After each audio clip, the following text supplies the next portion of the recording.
ಗಜೇಂದ್ರಗಡಕ್ಕೆ ಅನೇಕ ಬಾರಿ ಬಂದಿದ್ದೇನೆ.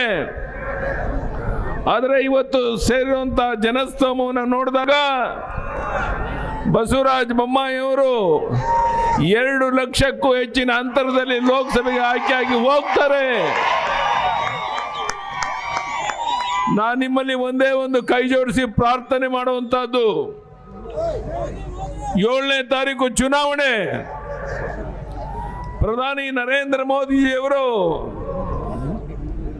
ಕಳೆದ 10 ವರ್ಷದಲ್ಲಿ ಒಂದು ದಿನ ವಿಶ್ರಾಂತಿ ಪಡೆದೇನೆ ದೇಶ ವಿದೇಶಗಳಿಗೆ ಹೋಗಿ ಬಂದ ಮೇಲೂ ಸಹ ಯಾವ ರೀತಿ ಕೆಲಸ ಮಾಡ್ತಾ ಇದ್ರು, ಸ್ವತಃ ತಮ್ಮ ತಾಯಿ ತೀರ್ಕೊಂಡಾಗ ಶವ ಸಂಸ್ಕಾರವನ್ನು ಮುಗಿಸಿ ವಾಪಸ್ ಬಂದು ಯಾವ ರೀತಿ ಕೆಲಸವನ್ನು ಮಾಡಿದ್ರು, ಇದು ನಮ್ಮ ಪ್ರೇರಣೆ. ಬಹುಶಃ ಇಡೀ ವಿಶ್ವವೇ ಅಚ್ಚರಿಯಿಂದ ನೋಡ್ತಿರುವಂತ ಮಹಾನ್ ನಾಯಕ ನರೇಂದ್ರ ಮೋದಿಜಿಯವರ ನೇತೃತ್ವದಲ್ಲಿ ಮತ್ತೊಮ್ಮೆ ಭಾರತೀಯ ಜನತಾ ಪಾರ್ಟಿ 400ಕ್ಕೂ ಹೆಚ್ಚು ಸೀಟನ್ನ ಗೆದ್ದು ಮತ್ತೊಮ್ಮೆ ದೇಶದಲ್ಲಿ ಅಧಿಕಾರಕ್ಕೆ ಬರುವಂತದ್ದು ನಿಶ್ಚಿತ. ಕರ್ನಾಟಕ ರಾಜ್ಯದಲ್ಲಿ ಬಸವರಾಜ ಬೊಮ್ಮಾಯಿ ಸೇರಿ 28ಕ್ಕೆ 28 ಲೋಕಸಭಾ ಕ್ಷೇತ್ರವನ್ನು ನಾವು ಗೆಲ್ಲೋರಿದ್ದೇವೆ. ಅದಕ್ಕೆ ನಿಮ್ಮ ಆಶೀರ್ವಾದ ಬೇಕು ಅಣ್ಣ ತಮ್ಮಂದಿರೇ, ತಾಯಂದಿರೇ, ಮಾಧ್ಯಮದ ಸ್ನೇಹಿತರೆ. ಸ್ವಾತಂತ್ರ್ಯ ಬಂದ ನಂತರ ಮಹಾತ್ಮ ಗಾಂಧೀಜಿಯವರು ಹೇಳಿದ್ರು ಒಂದು ಮಾತನ್ನ, ಈ ದೇಶಕ್ಕೆ ಸ್ವಾತಂತ್ರ್ಯ ಕಳಿಸ್ಕೊಟ್ಟು ಅನ್ನೋ ಭ್ರಮೆನಲ್ಲಿ ದೇಶವನ್ನ ಯಾವುದೇ ರೀತಿ ದುಸ್ಥಿತಿಗೆ ತೆತ್ತಿರೋ ಗೊತ್ತಿಲ್ಲ, ನೀವು ಕಾಂಗ್ರೆಸ್ನ ವಿಸರ್ಜನೆ ಮಾಡಿ ನಿಮ್ಗೆ ಬೇಕಾದಂತ ಪಕ್ಷವನ್ನು ಕಟ್ಕೊಳ್ಳಿ ಅಂತ ಮಹಾತ್ಮ ಗಾಂಧೀಜಿಯವರು ಹೇಳಿದ್ರು. ಆದ್ರೆ ಮಹಾತ್ಮ ಗಾಂಧೀಜಿ ಮಾತನ್ನ ಕೇಳಲಿಲ್ಲ ಕಾಂಗ್ರೆಸ್ನವರು. ಆದ್ರೆ ಇವತ್ತು ದೇಶದ ಜನ ಮಹಾತ್ಮ ಗಾಂಧೀಜಿಯವರು ಅವತ್ತು ಹೇಳಿದಂತ ಮಾತನ್ನ ಅಕ್ಷರಶಃ ಪಾಲನೆ ಮಾಡ್ತಾ ಕಾಂಗ್ರೆಸ್ನ ದೇಶದಲ್ಲಿ ಧೂಳಿಪಟ ಮಾಡ್ತಾ ಇರೋದನ್ನು ತಾವೆಲ್ಲ ನೋಡ್ತಾ ಇದ್ದೀರಾ ಬಂಧುಗಳೇ. ನಾನು ಕೇಳ್ತೇನೆ ಕಾಂಗ್ರೆಸ್ಸಿನ ಮುಖಂಡರಿಗೆ, ನಾವು ಕೊಟ್ಟಂತ ಕಾರ್ಯಕ್ರಮಗಳು, ಕಿಸಾನ್ ಸನ್ಮಾನ್ ಯೋಜನೆ 6,000 ಕೇಂದ್ರದಿಂದ ಕೊಟ್ಟರೆ 4,000 ನಾನು ಮುಖ್ಯಮಂತ್ರಿ ಆಗಿದ್ದಾಗ ಕೊಡ್ತಾ ಇದ್ದೆ. ಯಾತಕ್ಕೆ ನಿಲ್ಲಿಸಿದ್ರೆ ಹೇಳ್ತೀರೇನು? ಹೇಳ್ತೀರಾ? ನಿಮ್ಮ ಸರ್ಕಾರ ದಿವಾಳಿ ಆಗಿದೆ, ಪಾಪರ್ ಆಗಿದೆ. ಸಿದ್ದರಾಮಯ್ಯನವರೇ, ಹಣದ ಬಲ, ಹೆಂಡದ ಬಲ, ತೋಳು ಬಲ, ಅಧಿಕಾರ ಬಲ, ಜಾತಿಯ ವಿಷಬೀಜ ಬಿತ್ತಿ ಅಧಿಕಾರಕ್ಕೆ ಬರ್ತೇವೆ ಅನ್ನೋ ಭ್ರಮೆ ನೆಲೆಯುವಂತ ನೀವು, ನಿಮ್ಮ ಕನಸು ನೆನಸಾಗೋದಿಲ್ಲ. ಭಾರತೀಯ ಜನತಾ ಪಾರ್ಟಿ ಕರ್ನಾಟಕದಲ್ಲಿ 28ಕ್ಕೆ 28 ಲೋಕಸಭಾ ಕ್ಷೇತ್ರವನ್ನು ಗೆಲ್ಲೋರಿದ್ದೇವೆ. ಸೂರ್ಯ ಚಂದ್ರರಷ್ಟು ಸತ್ಯನೋ ಅಷ್ಟೇ ಸತ್ಯ. ನಾನು ಪ್ರಧಾನಿ ನರೇಂದ್ರ ಮೋದಿಜಿಯವರಿಗೆ ಹೇಳಿದ್ದೇನೆ, ಮೋದಿಜಿಯವರೇ, ನಿಮ್ಮ ಆಶೀರ್ವಾದದಿಂದ ಕರ್ನಾಟಕದಿಂದ 28 ಲೋಕಸಭಾ ಸದಸ್ಯರನ್ನು ಆಯ್ಕೆ ಮಾಡಿ ಡೆಲ್ಲಿಗೆ ಕರ್ಕೊಂಡು ಬರ್ತೇನೆ ಅಂತ ಭರವಸೆಯನ್ನು ಕೊಟ್ಟಿದ್ದೇನೆ. ನೀವು ದಯಮಾಡಿ ಹೇಳಬೇಕು, ಕೈ ಎತ್ತಿ. ಯಡಿಯೂರಪ್ಪನವರೇ, ನಾವು ಬಸವರಾಜ ಬೊಮ್ಮಾಯಿಯವರನ್ನು 2 ಲಕ್ಷಕ್ಕೂ ಹೆಚ್ಚಿನ ಅಂತರದಲ್ಲಿ ಗೆಲ್ಲಿಸಿ ಕಳಿಸ್ಕೊಡ್ತೇವೆ ಅಂತ ಹೇಳಿ ನೋಡೋಣ. ನಮ್ಮ ತಾಯಂದ್ರು ಇಲ್ಲಿ ಸೇರಿದ್ದೀರಾ, ನಾನು ನಮ್ಮ ತಾಯಂದ್ರು ಕೇಳಕ್ಕೆ ಇಚ್ಛೆ ಪಡ್ತೇನೆ. ನಾನು ಆ ಕಾಲದಲ್ಲಿ ಕೊಟ್ಟಂತ ಬಡವನ ಮನೆಯಲ್ಲಿ ಹುಟ್ಟುವಂತ ಹೆಣ್ಣು ಮಗಳಿಗೆ ಭಾಗ್ಯಲಕ್ಷ್ಮಿ ಯೋಜನೆ, ಅವಳು 18 ವರ್ಷ ಆಗ 1.25 ಲಕ್ಷ ರೂಪಾಯಿಗೆ ಬರ್ತಾ ಇದೆ. ಯಾಕೆ ನಿಲ್ಸಿದ್ರಿ ಸಿದ್ದರಾಮಯ್ಯನವ್ರೆ? ಯಾಕೆ ನಿಲ್ಸಿದ್ರಿ? ಕಿಸಾನ್ ಸನ್ಮಾನ್ ಯೋಜನೆ ನಿಲ್ಸಿದ್ರಿ, ಭಾಗ್ಯಲಕ್ಷ್ಮಿ ಯೋಜನೆ ನಿಲ್ಸಿದ್ರಿ, ನೀರಾವರಿ ಯೋಜನೆಗಳು ನಿಲ್ಸೋಗಿದೆ, ಅಭಿವೃದ್ಧಿ ಕಾರ್ಯಗಳು ನಿಂತೋಗಿದೆ. ನಾನು ಕೇಳ್ತೇನೆ, ಈ ಸರ್ಕಾರವನ್ನ ನೀವು ಅಧಿಕಾರದಲ್ಲಿ ಮುಂದುವರಿಯುವಂತ ನೈತಿಕ ಹಕ್ಕೇನಿದೆ ಅನ್ನೋದ ಪ್ರಶ್ನೆಯನ್ನು ಕೇಳಿದಾಗ ಅದಕ್ಕೆ ಉತ್ತರ ಇಲ್ಲ ಕಾಂಗ್ರೆಸ್ನವರಲ್ಲಿ. ನಾನು ನಿಮ್ಗೆ ಹೇಳ್ತೇನೆ, ಈ ಚುನಾವಣೆಯ ಫಲಿತಾಂಶ ಬಂದ ಮೇಲೆ ಕಾಂಗ್ರೆಸ್ ಕರ್ನಾಟಕದಲ್ಲಿ ಮಾತ್ರ ಅಲ್ಲ, ಭಾರತದಲ್ಲಿ ಧೂಳಿಪಟ ಆಗುತ್ತೆ. ನಾನು ಕೇಳ್ತೇನೆ, ರಾಹುಲ್ ಗಾಂಧಿ ಇವತ್ತು ಶಿವಮೊಗ್ಗಕ್ಕೆ ಬಂದಿದ್ದಾರೆ. ನಾನು ರಾಹುಲ್ ಗಾಂಧಿಗೆ ಕೇಳಕ್ಕೆ ಇಚ್ಛೆ ಪಡ್ತೇನೆ, ನಿಮ್ಮ ಯೋಗ್ಯತೆಗೆ ಇವತ್ತು ಭಾರತದಲ್ಲಿ ಕೇವಲ 40-50 ಸೀಟು ಲೋಕಸಭೆ ಗೆಲ್ಲುವಂತ ಯೋಗ್ಯತೆ ಶಕ್ತಿ ನಿಮಗಿದೆಯಾ ಅಂತ ಪ್ರಶ್ನೆಯನ್ನು ಕೇಳಿದ್ರೆ ಉತ್ತರ ಇಲ್ಲ. ನೀವು ಚುನಾವಣೆ ಗೆಲ್ಲಕ್ಕೆ ಸಾಧ್ಯ ಇಲ್ಲ. ಈ ರೀತಿ ಒಂದು ವಾತಾವರಣ ದೇಶದಲ್ಲಿ ಇರಬೇಕಾದ್ರೆ ಗಜೇಂದ್ರಗಢದಲ್ಲಿ ಸೇರುವಂತಹ ಜನಸ್ತೋಮವನ್ನು ನೋಡಿದಾಗ ಅನೇಕ ಬಾರಿ ಬಂದಿದ್ದೇನೆ.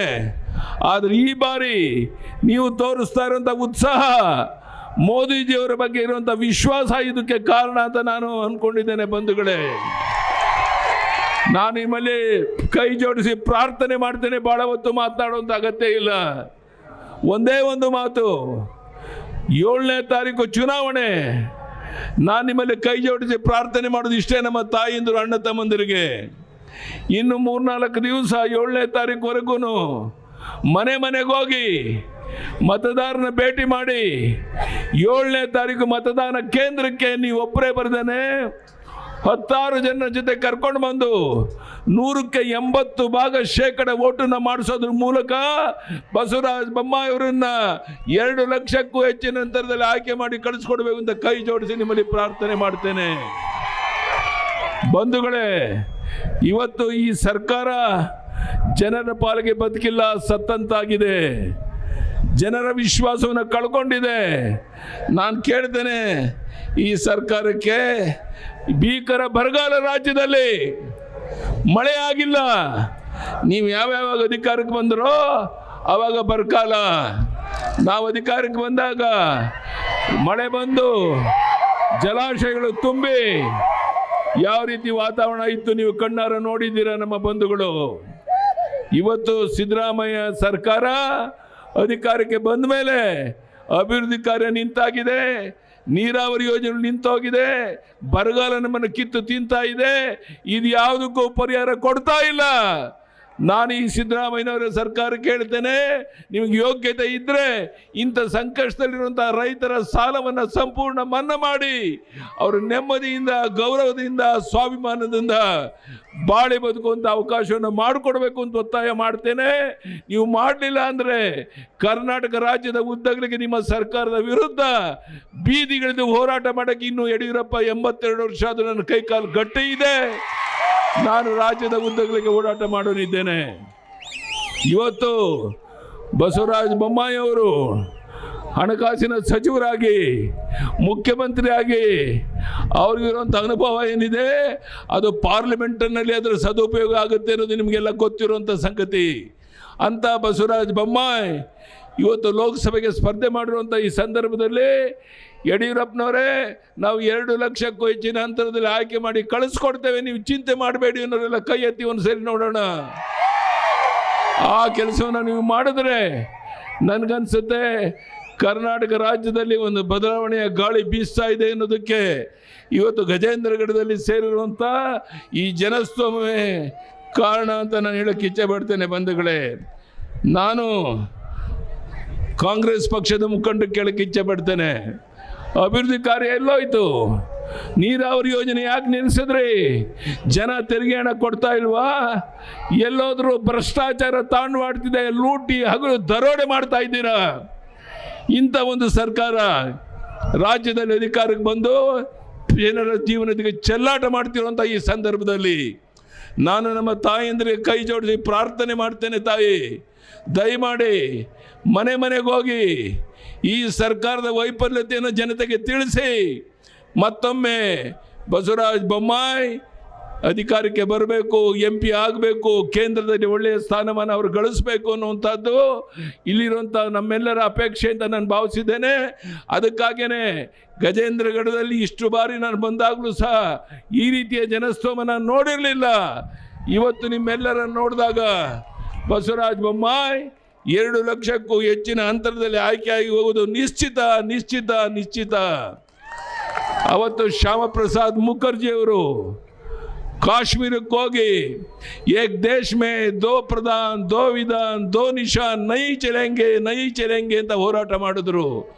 ಕಾಶ್ಮೀರಕ್ಕೆ ಹೋದವರು ವಾಪಸ್ ಬರಲಿಲ್ಲ. ಬಂಧುಗಳೇ, ಈ ರೀತಿ ದೇಶಕ್ಕೆ ತ್ಯಾಗ ಮಾಡಿದಂಥ ಶ್ಯಾಮ ಪ್ರಸಾದ್ ಮುಖರ್ಜಿ, ದೀನ್ ದಯಾಳ್ ಉಪಾಧ್ಯಾಯರು ಕಟ್ಟಿದಂಥ ಈ ಪಕ್ಷ ಇವತ್ತು ದೇಶದ ಉದ್ದಗಲಕ್ಕೆ ದೊಡ್ಡ ಪ್ರಮಾಣದಲ್ಲಿ ಬೆಳೆದಿದೆ.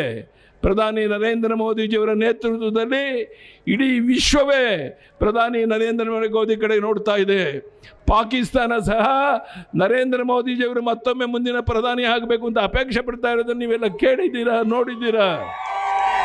ಹೀಗೆ ಇಡೀ ವಿಶ್ವವೇ ಪ್ರಧಾನಿ ನರೇಂದ್ರ ಮೋದಿಯವರ ಕಡೆ ನೋಡ್ತಿರುವಂಥ ಈ ಸಂದರ್ಭದಲ್ಲಿ ನಾನು ನಿಮ್ಮಲ್ಲಿ ಕೈ ಜೋಡಿಸಿ ಪ್ರಾರ್ಥನೆ ಮಾಡ್ತೇನೆ, ಒಂದು ಓಟು ವ್ಯರ್ಥ ಆಗಬಾರ್ದು, ಒಂದು ಓಟು ವ್ಯರ್ಥ ಆಗಬಾರ್ದು. ಮುಂದಿನ ಚುನಾವಣೆಯಲ್ಲಿ ಕಾಂಗ್ರೆಸ್ ಪಕ್ಷ ಚುನಾವಣೆ ನಿಲ್ಲೋದಕ್ಕೆ ಹಿಂದೆ ಮುಂದೆ ನೋಡಬೇಕು. ಆ ರೀತಿ ನೀವು 7ನೇ ತಾರೀಕು ಬಂದು ಮತದಾನ ಕೇಂದ್ರಕ್ಕೆ ಬಂದು ಕಮಲದ ಹೂವಿನ ಗುರುತಿಗೆ ತಮ್ಮ ಓಟನ್ನು ಹಾಕಬೇಕು. ಬಂಧುಗಳೇ, ಇನ್ನೊಂದು ವಿಶೇಷ, ಇವತ್ತು ಮಾಜಿ ಪ್ರಧಾನಿಗಳಾದಂಥ ದೇವೇಗೌಡರು, ಅದೇ ರೀತಿ ಹಾಲಿನ ಪ್ರಧಾನಿಗಳಂತ ನಮ್ಮ ಪ್ರಧಾನಿಗಳು ನರೇಂದ್ರ ಮೋದಿಜಿಯವರ ಸಂಬಂಧ ಹೇಗಿದೆ ನಿಮಗೆ ಗೊತ್ತಿದೆ. ಇವತ್ತು JDS BJP ಒಂದಾಗಿ ಲೋಕಸಭೆ ಚುನಾವಣೆ ಎದುರಿಸ್ತಾ ಇರುವಂಥ ಈ ಸಂದರ್ಭದಲ್ಲಿ ನಾನು ಕೈ ಜೋಡಿಸಿ ನಮ್ಮ JDS ಕಾರ್ಯಕರ್ತರು ವಿನಂತಿ ಮಾಡ್ತೇನೆ, ಯಾವುದೇ ಭೇದ ಭಾವನೆ ಇಟ್ಕೋಬೇಡಿ.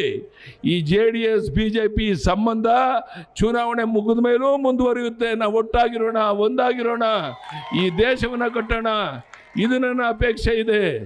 ಈ ಮಾತನ್ನು ಈ ಸಂದರ್ಭದಲ್ಲಿ ತಮ್ಗೆ ಹೇಳ್ತಾ, ಇವತ್ತು ಪ್ರಧಾನಿ ನರೇಂದ್ರ ಮೋದಿಯವರು ಏನೇನು ಕಾರ್ಯಕ್ರಮವನ್ನು ಮಾಡಿದ್ದಾರೆ ಮತ್ತು ಏನೇನು ಯೋಜನೆಗಳು ಇಲ್ಲಿಗೆ ನಾವು ಕೊಟ್ಟಿದ್ದೇವೆ ಅಂತೇಳಿ ಬಸವರಾಜ ಬೊಮ್ಮಾಯಿ ಅವರು ವಿವರಣೆಯನ್ನು ಕೊಟ್ಟಿದ್ದಾರೆ. ಬಸವರಾಜ ಬೊಮ್ಮಾಯಿ ಒಬ್ಬರು ಹಣಕಾಸಿನ ಸಚಿವರಾಗಿ ಅವ್ರಿಗಿರುವಂಥ ಅನುಭವ ಕೇಂದ್ರದಲ್ಲಿ ಅಗತ್ಯ ಇದೆ ಅಂತ ನೀವೆಲ್ಲರೂ ಭಾವಿಸಿದ್ದೀರ ಅಂತ ನಾನು ತಿಳ್ಕೊಂಡಿದ್ದೇನೆ. ಅದಕ್ಕಾಗಿ ನಾನು ನಿಮ್ಮಲ್ಲಿ ಕೈ ಜೋಡಿಸಿ ಪ್ರಾರ್ಥನೆ ಮಾಡ್ತೇನೆ, ಭಾಳ ದೊಡ್ಡ ಅಂತರದಲ್ಲಿ 2 ಲಕ್ಷಕ್ಕೂ ಹೆಚ್ಚಿನ ಅಂತರದಲ್ಲಿ ಬಸವರಾಜ ಬೊಮ್ಮಾಯಿಯವ್ರನ್ನ ಆಯ್ಕೆ ಮಾಡಿ ಕಳಿಸ್ಕೊಡ್ತೇವೆ. ಯಡಿಯೂರಪ್ಪನವರೇ, ನೀವು ಚಿಂತೆ ಮಾಡಬೇಡಿ ಅನ್ನೋದೆಲ್ಲ ಕೈ ಎತ್ತಿ ನೋಡೋಣ ಒಂದು ಸಾರಿ. ನೀವು ಈ ಕೆಲಸವನ್ನು ಮಾಡಿದ್ರೆ ನಾವು ನಿಮ್ಮ ಋಣವನ್ನು ತೀರಿಸ್ತೇವೆ. ನಿಮ್ಮ ನಂಬಿಕೆ ವಿಶ್ವಾಸಕ್ಕೆ ದ್ರೋಹ ಮಾಡಲ್ಲ.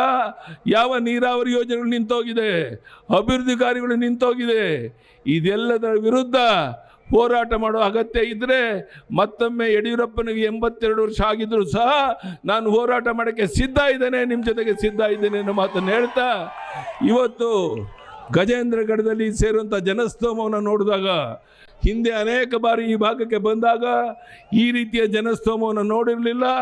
ಇವತ್ತು ಪ್ರಧಾನಿ ನರೇಂದ್ರ ಮೋದಿಯವರ ಬಗ್ಗೆ, ಭಾರತೀಯ ಜನತಾ ಪಾರ್ಟಿ ಬಗ್ಗೆ ನೀವಿಟ್ಟಿರುವಂಥ ವಿಶ್ವಾಸಕ್ಕೆ ಇದೆಲ್ಲ ಕಾರಣ ಅಂತ ನಾನು ಭಾವಿಸಿದ್ದೇನೆ.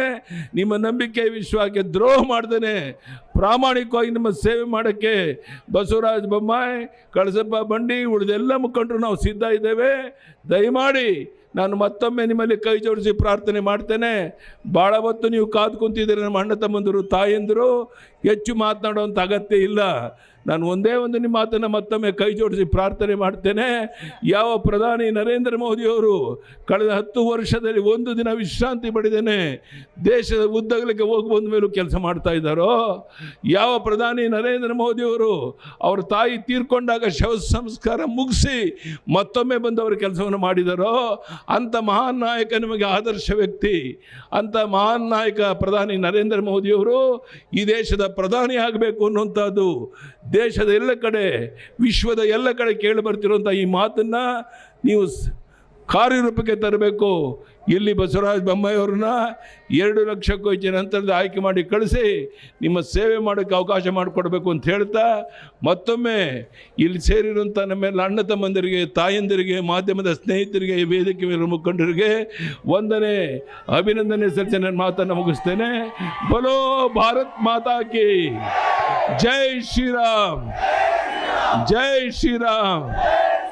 ಪ್ರಧಾನಿ ನರೇಂದ್ರ ಮೋದಿಜಿಯವರಿಗೆ ಭಾರತ್ ಮಾತಾ ಕಿ, ಭಾರತ್ ಮಾತಾ ಕಿ. ಧನ್ಯವಾದಗಳು, ನಮಸ್ಕಾರ.